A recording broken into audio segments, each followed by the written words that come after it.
It's a Tuesday morning in March. Max pulls out of his apartment complex in a 2024 Honda Accord. Pearl white, factory plastic still on the floor mats. He hasn't peeled it off yet, maybe because he likes knowing it's still there. He merges onto the highway. Lane assist nudges him back to center. Both hands on the wheel, he exhales, and for just a moment, he feels like he's finally arrived somewhere.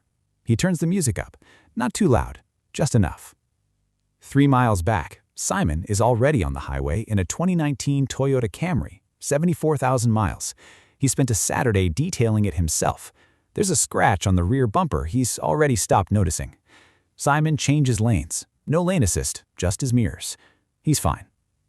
Both men, same office, same title, same salary. Both of them, right now, believe they made the smarter decision. One of them is right, but it's not as simple as you think. This video is not about cars. Yes, we'll run the numbers on payments, depreciation, insurance, and interest. We'll follow these two men for 10 years. But what this story is really about is harder to put on a spreadsheet. It's about how one financial decision doesn't just cost money. It reshapes behavior. It changes how you see yourself. It quietly rearranges every choice that comes after it. The car is just the door. What's behind it is your entire financial life. Max and Simon are both 28. Same kind of upbringing. Neither was taught much about money. Not in school, not at home. Both figuring it out. Doing okay. Not great. Same company, same title. $72,000 a year, about $4,900 after taxes. Fixed monthly expenses. Rent, $1,350. Utilities and phone, $180. Groceries, $320. Subscriptions and gym, $90. Student loans, $280. Total, $2,220. Before a car payment, both have roughly $2,680 left each month and about $8,000 in savings. They both need a car. Max's Civic died, transmission. Simon's was totaled. Insurance paid $4,200. Max buys a 2024 Honda Accord Sport, $31,500 sticker, $3,000 down, financing $29,800 over 60 months at 7.2% APR. Payment, $591. Insurance, $172. Max's monthly car cost, $763. Simon puts his $4,200 insurance payout plus $2,000 of savings toward a 2019 Camry SE, 68,000 miles, $17,900. Finances $11,700 at 8.1% APR over 48 months. Payment, $288. Insurance, $114. Simon's monthly car cost, $402. The difference, $361 a month. Hold that number. After cars, Max has $1,917 left each month. Simon has $2,228. Same income, same city, same life, except for $361 every single month. Max isn't stupid. He thought about this for 3 weeks, built a spreadsheet. His dad said, "You don't want someone else's problems." A coworker said new cars are just more reliable. And he remembered every time his old Civic let him down. The overheating on the highway, the battery dying in a parking garage, the $800 repair that blindsided him 6 months before it finally died. He thought about the warranty. He thought about how he'd been grinding for years, and maybe it's okay to have something nice, something that's actually his. And, though he'd never say it out loud, he also thought about how it would look pulling up to his girlfriend's parents' house for the first time. Max chose the new car because it felt like a reward, like proof. Those aren't crazy reasons, those are human reasons. Simon almost bought the same car. He test drove the Accord, he liked it, but one question kept nagging at him. Is the difference actually worth it? He ran rough numbers on what $361 could become if he invested it. He also had a long conversation with his uncle, who bought used cars his whole life and retired at 58. He drove the Camry home on a Sunday and went to bed feeling cautiously okay. Not thrilled, cautiously okay. The first months are good for Max, really good. There's something about a new car. It's not just the car, it's the version of yourself you imagine inside it. He wakes up on Mondays slightly less annoyed about the commute. Budget's tighter but manageable. He tells himself he'll start investing once things feel more stable. Soon. Simon's months are quieter. The Camry is comfortable and nothing has gone wrong, which is a relief. But it just feels like a car.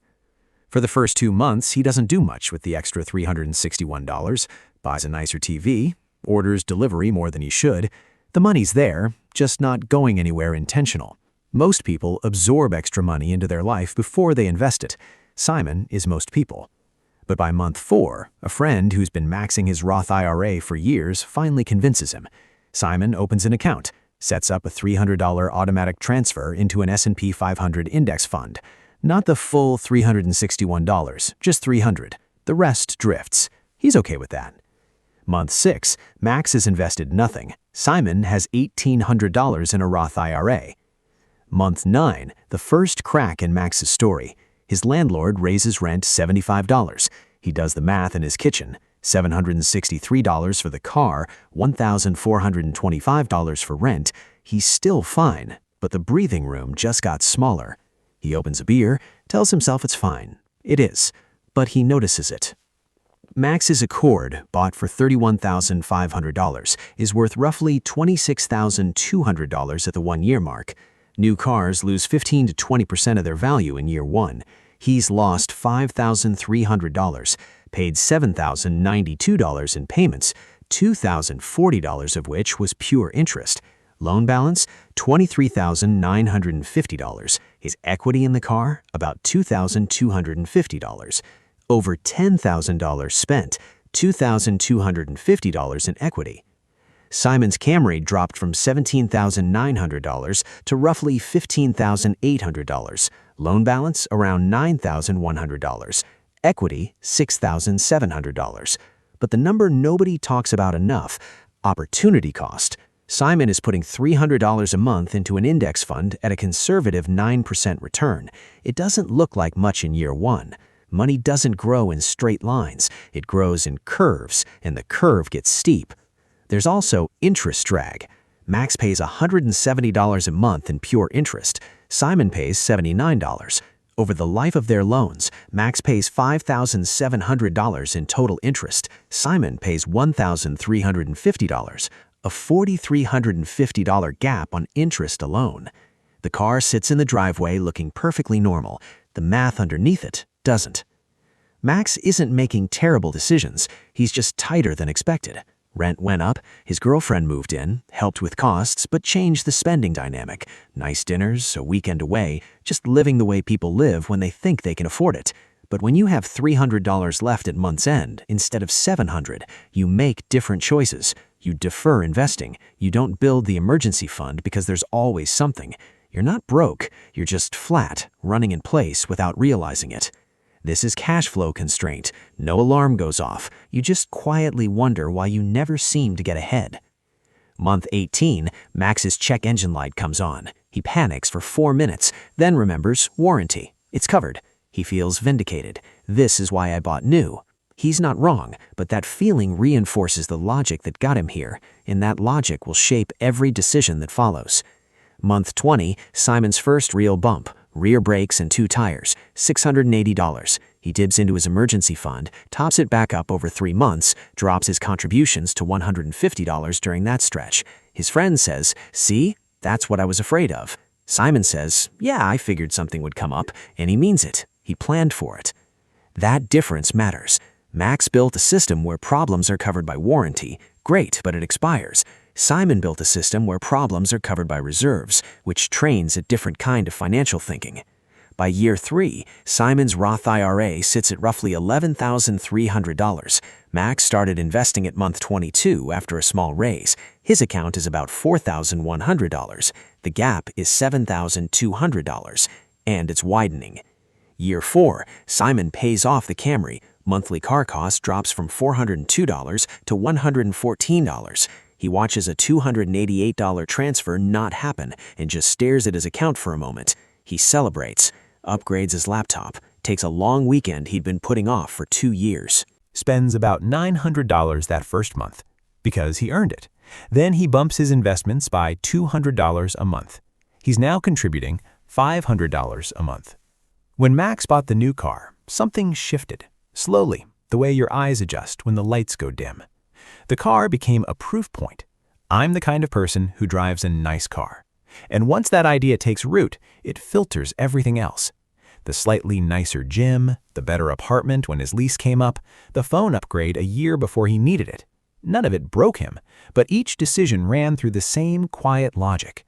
I work hard. I'm doing okay. I deserve decent things. He wasn't lying to himself. He was doing okay. But okay and building wealth are two completely different states, and from the outside, they look identical. Psychologists call this consistency bias. Once you make a large, visible lifestyle decision, smaller decisions unconsciously protect that image. You don't go backward, you protect the narrative. Simon's car did the opposite. Because it cost less, because it required more intentionality, he stayed more aware of his money. Not obsessively. The margin just felt precious, and he wanted to protect it. He bought nice things too, but consciously, with money he chose to spend, not money that quietly evaporated. The car he drove changed the version of himself that made every financial decision afterward. That's the hidden cost, the one that never shows up on a spreadsheet. Simon wasn't perfect. In year 3, he got comfortable and loosened up, 4 months barely contributing to his Roth IRA. A group trip, a few big nights out, completely predictable. Costs him in the math. And the used car isn't always cheaper. If Simon had bought something with serious hidden problems, $3,000 in repairs in year 2, an engine failing at 90,000 miles, his advantage shrinks fast. The math can flip. The new car isn't a trap for everyone. High income, driving at 12 years, genuine stress reduction, those factors are real. This isn't an argument that new cars are stupid. It's an argument that behavior determines outcomes more than the car does. Simon's advantage came from what he did with the difference. Max's disadvantage came from what the payment prevented and the identity it slowly built. The car doesn't decide, the behavior does. But the car creates the environment, and the environment shapes what's easy. Max paid off his car in month 60. Had an extra $591 a month, and started investing $350 a month. Better than before, but those first 5 years cost him. Year 7, Max, investments roughly $38,000, savings $12,500, car worth $9,500, net $49,500. Year 7, Simon, investments roughly $68,000, savings $14,500, car worth $6,500, net $89,000. Gap $29,500 from one decision 7 years ago. By year 10, Max's portfolio around $72,000, Simon's portfolio around $127,000. Gap $55,000. Compounding, growing, because compound growth rewards not just how much you invest, but how long you've been invested. Total car spending over 10 years, Max spent $56,550, Simon spent $35,850, a $20,650 difference, and that's before the investment gap. Combined, the full downstream effect of this one decision, $50,000 to $60,000. That's not a rounding error, that's a down payment on a house. Max gets there eventually. By year 10, he's a better investor than he was at 28, learned from the tightness, from the years of running in place. He drives the Accord to 140,000 miles, sells it for $4,000, and buys a used SUV with cash. He changed, but the cost was a decade of compounding that didn't happen. Simon still drives a car that gets an occasional look in a parking lot. His girlfriend asked once if they could upgrade. He thought about it for a week. He said, not yet. He's fine with that answer. The real difference, the $55,000 difference, didn't come from the car. It came from 10 years of choices the car made easier or harder. The investments that happened and the ones that didn't. The identity that quietly formed around a monthly payment. So here's the question. If you made the same car decision today and had to live with all of it, not just the car, the constrained months, the deferred investments, the lifestyle it made easier to justify, the entire financial system it builds around you, would you make a different choice? And more importantly, would you actually stick to it? That's the real decision. Not the car, the system. Think about it.